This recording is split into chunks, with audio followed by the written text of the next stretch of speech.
রমজান মাসে সিলেটের হরিপুর বাজারে মৃত গরুর গোশত বিক্রি করেন একজন বিক্রেতা। ক্রেতাগণ বুঝে ফেলার কারণে গোশত বিক্রেতা তড়িৎ গতিতে দোকান থেকে পালিয়ে যান। বিস্তারিত থাকছে এই ভিডিওতে। ব্যবসায়ী লেগে বদরুল চাম্পুরের বদরুল এখন ও অবস্থা করে আপনারা সবে দেখুক দেখি এখন কিতা করাল যায় তারে এখন আইনের ব্যবস্থা করা হইব। মরা গরু প্রমাণ হাতে নাতে ধরা হয়েছে, হাতে নাতে ধরা হয়েছে। ওদের হুক্কা দোকান এখন বন্ধ, তারা মানুষের হুক্কা। আচ্ছা কিতা খোঁজ আইন ও গরু বিষয়টা কিতা হুক্কা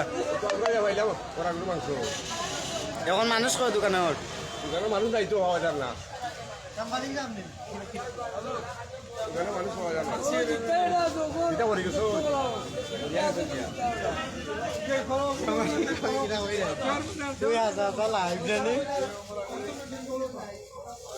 সব জানো, সব জানো মানুষ মানুষ কয়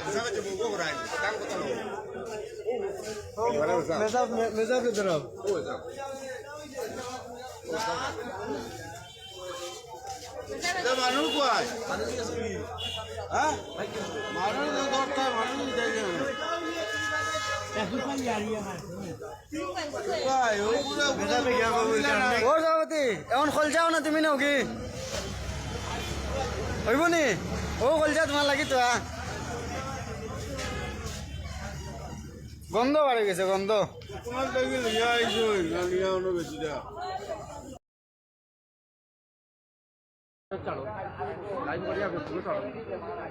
হরিপুর বাজারও মরা গরুর মাংস বেচা হয়েছে, এখন হাতে নাতে ধরা হয়েছে। এখন দোকান তালা মারা হয়েছে, মানুষ বাকি গেছে দোকানের।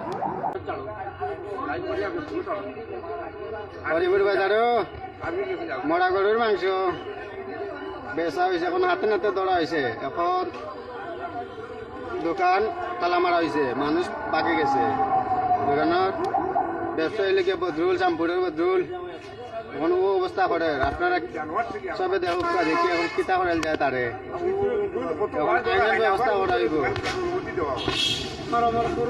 মরা গরু প্রমাণ হাতে নাতে ধরা হয়েছে, হাতে নাতে ধরা হয়েছে। ওদের হুক্কা দোকান এখন বন্ধ, তারা মানুষ ওদের হুক্কা। আচ্ছা কিতা খোঁজ আইন ও গরু বিষয়টা কিতা হুক্কা এখন মানুষ কয় দোকানের মানুষ যাইতো হওয়া যান না, মানুষ হওয়া যান না। এটা বলে গেছো